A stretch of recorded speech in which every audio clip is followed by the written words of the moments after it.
Hello, AP World History students. Welcome back to our 1750 to 1900 review. So this video is going to be about the Industrial Revolution. So this is when a bunch of European countries started to use machines to help produce goods.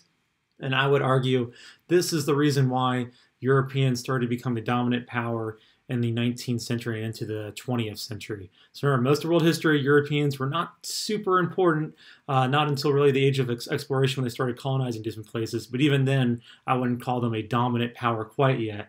It was only with the advent of the Industrial Revolution that they started being able to basically take a jump ahead, technologically speaking, compared to the rest of their countries, world countries. So one of the first causes of the Industrial Revolution I want to talk about is the Enclosure Movement. So one of the things that I noticed when I was grading the DBQ essays for quarter 3 was that a lot of people just assumed there was a lot of people in cities already because they were taking the opportunity to move to those factories because they wanted to move to those factories. And simply put, I mean, that's kind of true, but there was kind of a push factor that kind of pushed them away from their original rural homes, and that was the Enclosure Movement. So the Enclosure Movement was when the government started allowing mostly nobles to close fields off, fence them off, to call basically dibs on them. And there used to be a lot of land that was held in common, which means anyone in the public ended up using them. And that was really important for a lot of farmers because when you have cattle and stuff, things like that, they have to be able to move around from field to field to field so that you don't overuse one field over the other. And when lords started enclosing a lot of those fields and claiming those fields for themselves, that made it so a lot of small-time farmers couldn't move their animals around, which eventually made it so they just couldn't farm anymore and had to give up their farms.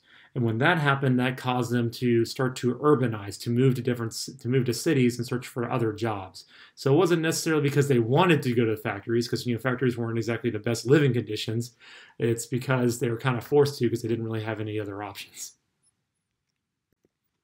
All right, so the other term I want you to know is factory system. So the factory system is instead of doing a lot of produced goods inside your home, this starts a movement where everyone moves to a city and starts growing things together. Or not growing things, they're creating things together. And the reason why it starts in England and not other countries is partially because England has a lot of coal and a lot of iron which you can make into steel. So other countries can replicate, it's just that England gets started first. And as I mentioned already, because of the Enclosure Movement, they had a lot of population that was looking for work, especially cheap labor that was working work, and they moved to these cities. And then for the DBQ essay, what's always really important, you have to be able to point out specific inventions or specific things to give you that outside evidence point or give you like that contextualization point. You can't just do too broad. You need to give me those specific terms.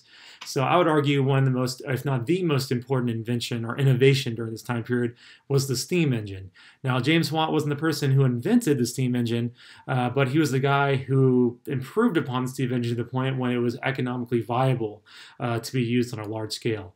And if you remember from our documentary, one of the big uses of the steam engine originally was to pump water out of coal mines so they could dig more coal. And then eventually steam engine can be used other things as well, but that was like its original use. And like I said, it was used in England first and then eventually spread to other places like France.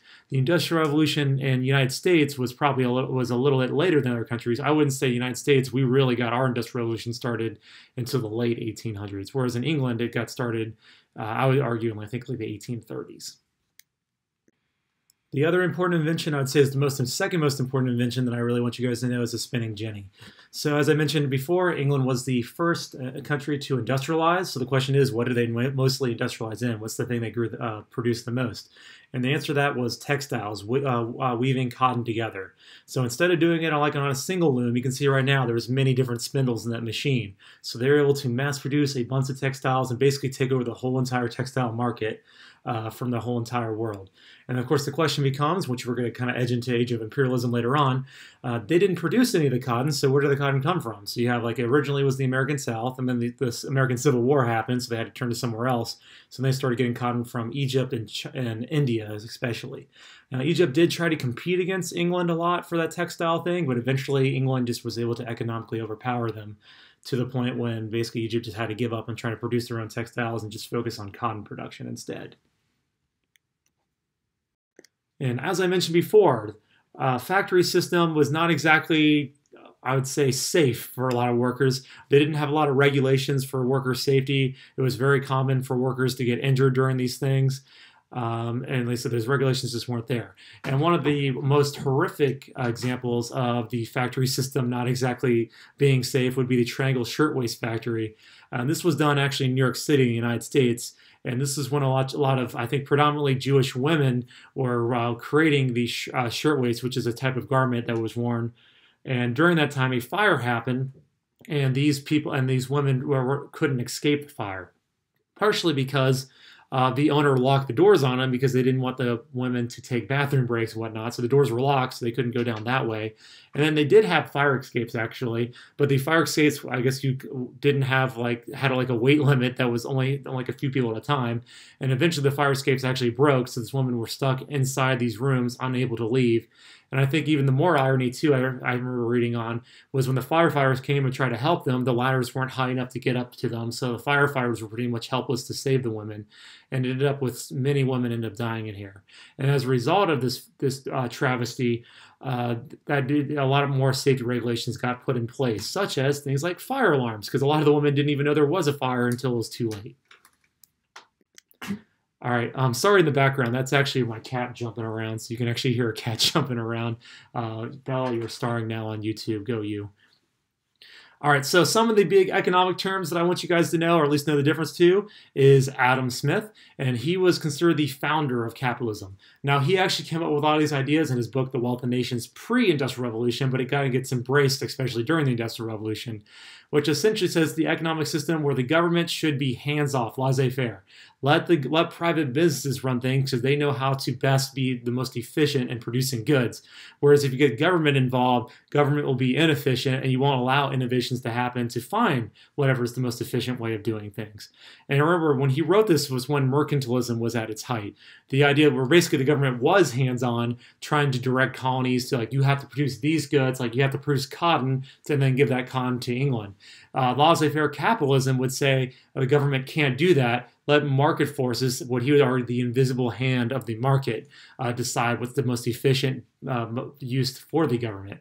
And the idea for how someone like a capitalist like Adam Smith would argue about those labor rights in the factory system being bad, he would argue, well, if the factory system was so bad, eventually laborers would just start working in that particular factory and they would negotiate for better rights later on. It's an agreement between the laborer and the factory owner, and as long as that agreement's made mutually together, eventually we'll hit the most efficient way, the most fair way to produce goods. And then the other end of this economic/political spectrum that emerges during the Industrial Revolution is Karl Marx. And Karl Marx looks at the Industrial Revolution and sees that the Industrial Revolution is creating these massive social inequalities, where about 90% of the population gets stuck in these factory jobs that, as we mentioned before, are very, very poor working conditions. A lot of people get injured. And also those factory workers are not the ones actually earning most of the money. They're earning very minimum wage, whereas a lot of times those factory owners are the ones getting all the profit, even though they're not ones doing the work. So he's looking at this, that's happening, the society that's forming, and he predicts that sometime in the future, the abuse is going to be so bad with this, the few getting most of the wealth and the many just not getting the wealth, that eventually the workers will realize that they can overthrow the government and form their own government. The other thing is that the workers will control the means of production. If the workers just refuse to stop working in factories, the whole entire system falls apart. And like I said, eventually he thinks that's what's going to happen. He even pointed the United States as an example that this would eventually happen, although it didn't happen here. Although, I would say communism did start growing, it just never actually ended up taking over. And one of the offshoots of communism would be labor unions. The idea that workers can get together as a group and negotiate for better things later on, and they need to work together in order to get those rights. Now, the political philosophy that gets based off of this, communism, is the theory that eventually that no one should own private property and there should be no more social classes. Everyone should be equal because everyone's job is essential, no matter how menial it is. Without the garbage collector, in the case in the pandemic, without our grocery store workers and our truckers providing that food, or the farmers providing that food, if they go out of business, then our society collapses. So their argument is even if they're low wage payer, supposedly their job is more important that we give them credit for. Communism is not something that's truly ever happened in world history because, as we mentioned before, most of the time, if you want to, you have to have a strong government to kind of enforce these social classes, which usually ends with a dictator in charge. I.e., you can look at the Soviet Union after World War I, where you have Joseph Stalin take over, and he's essentially a dictator. And eventually China in the 20th century, again, is supposedly communist, but if you look at it, it's essentially an authoritarian dictatorship. So we've truly never had a socialist communist government, and quite frankly, having a communist government, it doesn't really make sense because their ultimate goal is to not really have a government. All right, so that's it for the Industrial Revolution.